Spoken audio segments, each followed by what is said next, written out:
Hey, Santa Clarita Valley, welcome back. We're doing some special broadcasts as a result of Dante Acosta's election to the State Assembly's 38th district seat.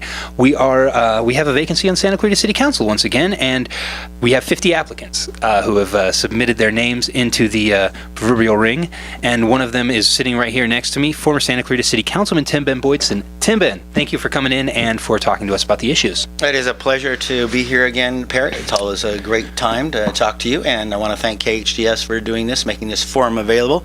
It is always a great honor to have our free press to speak to the people, so let's do it. Well, you are a neighbor, and you've been involved in the community for a long time. Tell, for the listeners we have who might not know, tell them about yourself, please, and a little bit about what you do here in the community.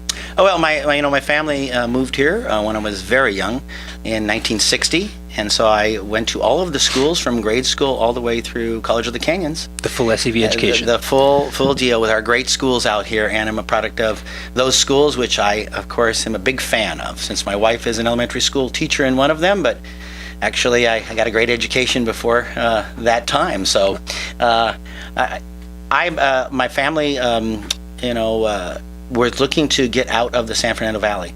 Okay, and a lot of people are leaving someplace else to come to Santa Clarita, so that's important to remember from my framework. So I've seen a lot of great things that have happened here in the city, and other things that I've possibly thought could be done better. So that's kind of my background locally. So I lived here until high school, then spent 4 years in the United States Air Force serving my country, and lived in different places in the United States, and then came back here. I went to COC for a couple years, and then transferred to Northridge and lived in Cal State Northridge area for a while. Got my second degree, and then the valley from whence you had left. Yeah, the valley from whence I left. Lived out at the Northridge end, and then moved to Santa Monica to start a business. Oh. Because that fascinated me. Well, tell us, when did you move down the street from us? Because you are the executive director of the Canyon Theater Guild. Oh, yes. We moved here in 2000 when they did the redevelopment. And I had been with the Guild then, I've been with the Guild for 30 years now. And I'd been a volunteer, because we were all a volunteer organization at that time. And then they decided to have staff so that we could try to find our own home.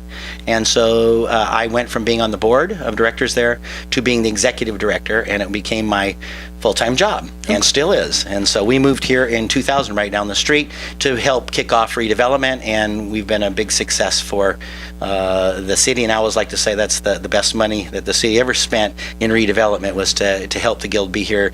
They actually put in $1 for every $2 that we raised. So tell me, I know the Theater Guild puts on a lot of productions throughout the year and works with other community groups. Can you talk to me about that and any other maybe community involvement you'd like to get out to the residents or applicants? Oh, yeah, absolutely. The Guild is all about the community and all about helping. We give away thousands of tickets each year to nonprofit groups. Any nonprofit, if they're based in Santa Clarita, can just send us a request for their fundraiser.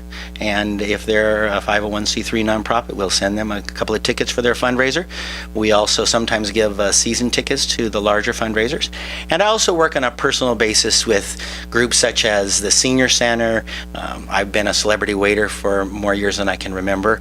And so I've been involved in the community in that fashion and just trying to support all the other nonprofits when they're raising funds. And for those that don't know, the Celebrity Waiter Dinner is the big fundraiser for the Senior Center every year, where it gets community volunteers, people involved in the community like yourself, to wait on tables, basically, to wait on tables, so then try to give them money, open their wallets up and make sure that we have the money to build that brand new senior center. That I was actually really happy to be able to be one of the people to raise my hands and say, hey, we're going to give $3 million of the taxpayers' money to the senior center when I was on the council, and that's one of my achievements that I'm very proud of. So perfect transition to my next question. I know you have experience on the council.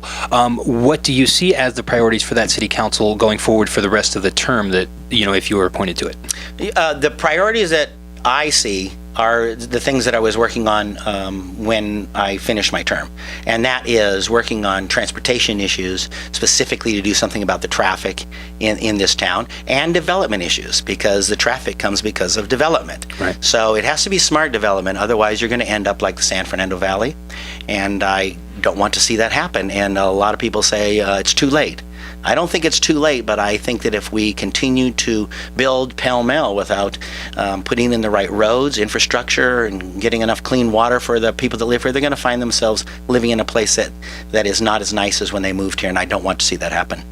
Now, you have a unique perspective on the last question that I've asked all of them, all of the applicants. One example of an action that City Council has taken in the last few years where you've agreed with it, and one example where you would have done something differently.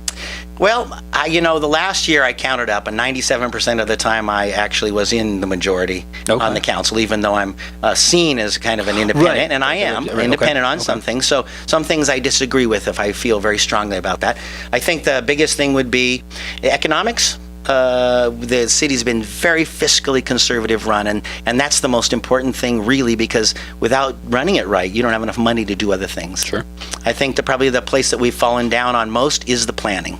Okay. And because in the planning with respect to building too fast and not building enough roads to keep up would be a good example with the traffic. And then also you have to make sure that you have enough open space, you have enough parks, you have trails, you have programs that for kids to do, things for the kids to do so that they don't end up on the wrong side of the law, or they don't end up dead in the street from overdose. I mean, this is a serious problem in Santa Clarita.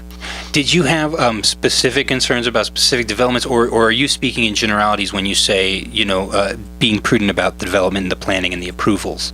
Yeah, even before I was involved in politics or got on the council in a real formalized way, I've always gone down to the council to be part of the conversation, because I have a background in commercial real estate. And so when I would go down to the council, sometimes I would support projects, stand up and say, I think this is a good project. Sometimes I would say, I don't really think this project is that good. Here's why. And so there's been a couple of issues, a couple of projects that I have not supported. And it's not because I didn't support the project, and I'll give you an example, Vista Canyon Ranch out in Canyon Country. It's not that I didn't support the project of the idea of putting amenities and restaurants and even housing there. The problem was that, and I still believe this is going to be an ongoing problem, is that it's a transportation issue. It's designing it, it's moving the Metrolink out to that corner of the world where I don't think that it's a good place, especially if we close the other Metrolink, and because of the fact that the traffic flow, if it goes across the bridge they're going to build, is going to dump right into Soledad, which is F grade already. It's the details. The devil's always in the details. So it was from that perspective. As a perspective whole, I think it's a great thing that we have a development there, but it should have been worked more to make sure that the traffic flow would work, and that people will not be, I guarantee you, when they start building those units, then those people will see them at City Hall saying, what is you doing to us here, because you're jamming up the streets around here and the traffic's not flowing. So that's what I mean by specificity. It's not a simple yes, no. Sure. Government's never simple. Sure. People want to say it's simple. This is a simple solution. It's not a simple solution. You got to do your homework, and then you got to really crunch the numbers, and then really know what you're talking about, and then make a decision based on what's best for the people and what's best for planning, and not what's best for your campaign donations in your next election cycle. Awesome. Well, TimBen, thank you. I appreciate you taking the time and coming down here and speaking to the issues for our listeners and the residents of Santa Clarita. Well, thank you, Brian, and good luck on this, and I look forward to seeing everyone again down at City Hall in a couple of weeks. Good luck on the 17th. Thank you. Thank you. Appreciate it.